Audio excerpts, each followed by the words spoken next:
აწმყოში ვერავინ სწორ ანალიზს ვერ აკეთებს. სადაც ცხოვრობ, მოიხედე, ის დაახასიათე რა. ხო. გადაწვდებიან ქეთევან დედოფალი, იგი წმინდანები ხარ თითოეულ ხარ მოწამე. აგერ არა ხართ, აგერ წმინდანები არა ხართ. რა თქმა ისტორიის წმინდანები, აგერ 82% ქრისტიანები ხართ, წმინდანები არა ხართ. მე სადაც ჩანს ეს წმინდები, თქვენი წმინდები. ყველა ქრისტიანია, ყველა ყალებში რა თქმა უნდა, ყველა მონათულულია, ყველას უღდელი ყავს, ყველას დიაკვანი ყავს და ყველა ტაძარში დაწანწალოთ და უწმინდურები რატო ხართ? რატო ხართ უწმინდურები ერთმანეთს ვერ იტანთ? გავა 200 წელი და ამას წარმოაჩენენ რომ საქართველოს ყავდა კიდე იმ 300,000 მიემატება ეს 3 მილიონი წმინდანი და გამოათაყვანებენ 23 საუკუნის ხალხს. ხო, ესე რომ ჩვენ აწმყო რეალობაში გავერკვეთ გაცილებით უკეთეს, იმიტომ რომ აქ ცხოვრობთ ჩვენ. რა თქმა უნდა წარსულის პატრიოტიზმი, მე მინდა აწმყო პატრიოტიზმი. აწმყოში პატრიოტი ვინ არის? დაასახელეთ ვინ არის აწმყოში პატრიოტი პრაქტიკული თვალსაზრისით. სადღეგრძელებზე ყველა პატრიოტია აწმყოში. ყანწი მიეცი კაც და გოჭის თავი დაუდე იქა და ეცით რა ლექსებს დაგიკითხავს სამშობლოზე, ქვებს დაგიკოცნის და რა ვიცი და დაკოცნის ყველას და ყველაფერს. როდის მორჩება რა კანდიდება წარსულისა. მე მგონი არც ერთი ერი არ არის ისტორიით ასე გატაცებული როგორც ქართველი. ამერიკელები არ არიან ისტორიით გატაცებულები, არც კანადელები და ყველა ვარიანტი თუ არის ასეთი ჩამორჩენილი აწმყოს ვერ აშენებს. ესე იგი წარსულზე ორიენტირებული ქვეყანა აწმყოს ვერ აშენებს. ნამდვილი რეალობა არის აწმყო. აი რეალობა არის მე რო ვარ. რა იყო ახლა 200 წლის უკან მე რაში მაინტერესებს იგა რაში გამომადგება? ან კიდე ისტორიით ვინ სწავლობს ჭკუას მაინტერესებს.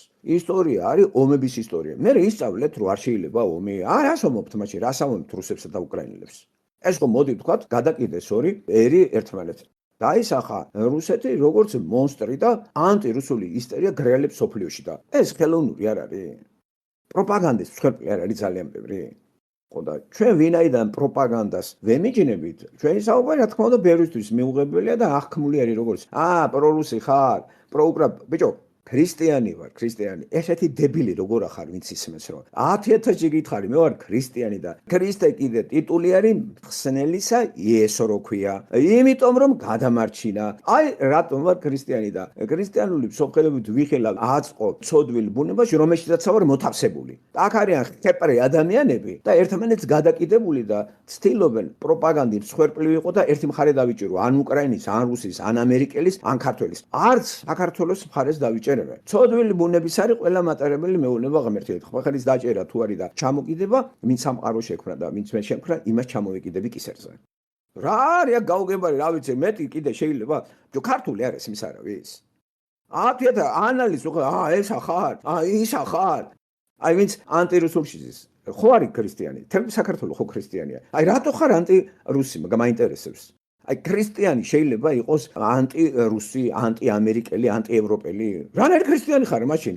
ესე იგი არ ხსოდნია ქრისტემ რა გააკეთა. არ ხსოდნია ქრისტემ რომ მოყვას ისა და მტრის სიყვარული დაგვიდო ესე როგორც რაღაცა აქსიომატური დებულება. და რანაირ ქრისტიანი ხარ გამაგებინე, ეს გაუგებარი არის ეს. და მეგობრობაზე როა თავი. თუ ჩემ მეგობარი ხარ, ახლა იმის მეგობარი როგორ ახარ, რომელიც მემაგინებს, ეგეც უცნაურია. ახლა ავთანდილი როგორ იქნებოდა მეგობარი ტარიელის და ტარიელის ვინ შეაგინებდა ის კიდე იმის მეგობარი იქნებოდა რაღაცა გადასარევია ტარიელის მტერი ავთანდილის მტერიც იყო პერსონაჟები ვეფხის ტყავსიდან არ არის ამასე როგორ შეიძლება ტარიელის მტერი შენი მეგობარი იყოს ან შენ მისი მეგობარი იყოს შენ რანაირად გამოდიხარ ტარიელის მეგობარი და უცნაური არის ქრისტიანული სივრცეში კაცი მემეგობრებოდეს და ჩემ მტერს კიდე ეს იყვარულებოდეს ფსიქოლოგიურ მტერს და ინტელექტუალურ და წმენისეულ მტერს. ან იქით გადადე, ან აქით გადმოდი, დავახასიათეთ ხო ეს როგორც ყველო ყუფარიას კომპლექსი და ბიკი ყუფარიასა როგორც მასწავლებელი ყველო ყუფარიასი და ეს ფსიქოლოგია რეალური არის თორე ეს რომელიღაცა მწერლს თავში კი არ მოსულია. ეს რეალობა არის ასეთი. და ამას სხვანაირი დახასიათება ჭირდება. ცოდვილი ბუნების გამო ეს ინსტინქტები არის. მუშაობს რომ თავი გადაირჩინო.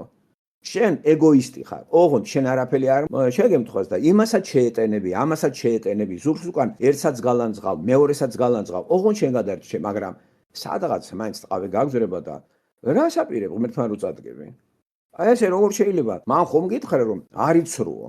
და ხო ცრუობ, როცა ერთზე ემლიქვნელები, მეორესთან ეს ხო ცრუე არის. სიმართლეც რატო გეშინია? ზურგს უკან რატო აგინებ ადამიანს? რა საჭიროა ზურგს უკან გინება? ზოგან სხვა წარმოდგენები აქვს. პირში მითხარი ეგ წარმოდგენები გაცილებით უკეთესი არ არის. და გამაგებინე რა მიშველე დაამეხმარე და დაასაბუთე რა სწორად ვიქცევი და პირში მაქებ და მადიდებ და ზურგს არ მაგინებ. რატო? ვის წინაშიდაც მაგინებ? აი მას უსწორებ ესე იგი, ხო? ეგ ხო სწორი არ არის. და ახტო წელიზე დაყმებით ხო გავიგეთ? ღმერთი ვის იყენებს და არისთვის იყენებს ერის დასაჯელად ამა თუ იმ ადამიანს ითქვა კიდევაც, გამოიყენებს ერთს დასაჯელად, მე იმასაც დაჯისო, ხო ითქვა ხო? ესე. აი მოყოლებული იმპერიებს გადახედე, ასურეთი, ბაბილონი, სპარსეთი, რომი, ბიზანტია და თუნდაც იგივე საბჭოთა კავშირი და გიტლერი. როგორ მუშაობს ღმერთი ახლა გაიგებს ის ადამიანი, ვინც ბიბლიიდან ღმერთს არ იცნობს, ვერაფერსაც ვერ გაიგებს. ამიტომ არ გვინდა ეს იარლიკებით მიყერებული ქრისტიანობა, მე ქრისტიანი ვარ, მე სახარება წავიკითხე. პრაქტიკაში არაჩანს, მსოფლმხედველობაში არაჩანს, ურთიერთობაში არაჩანს. შეშინებული ხარ, ხალხში იკითხები, შენ გეშინია ხალხი რას იტყვის შენზე და რატო პავლეს არ ეშინოდა ხალხი რას იტყოდა ამაზე? ქრისტეს რატო არ ეშინოდა? ხალხზე სწორდებოდა იესო ქრისტე. ხალხზე რო გასწორებულიყო ისა, ჯვარზე კი არ გააკრავდნენ. ის გასწორდა იმაზე, ვინც გამოაგზავნა, მამაზე სწორდებოდა, ხო? და სრულიად მარტო იყო ამ ვითარებაში. აი აბსოლუტურად მას ვერავინ ვერ უგებდა. აბსოლუტურად ვერავინ, მოწაფემაც ვერ გაიგოს, ვერაფერი ვერ გაიგეს სანამ არ აღდგა. აი მერე შეიცვალენ ისე მთლიანად გამოიცვალა მათი ყველაფერი, დაიბადნენ.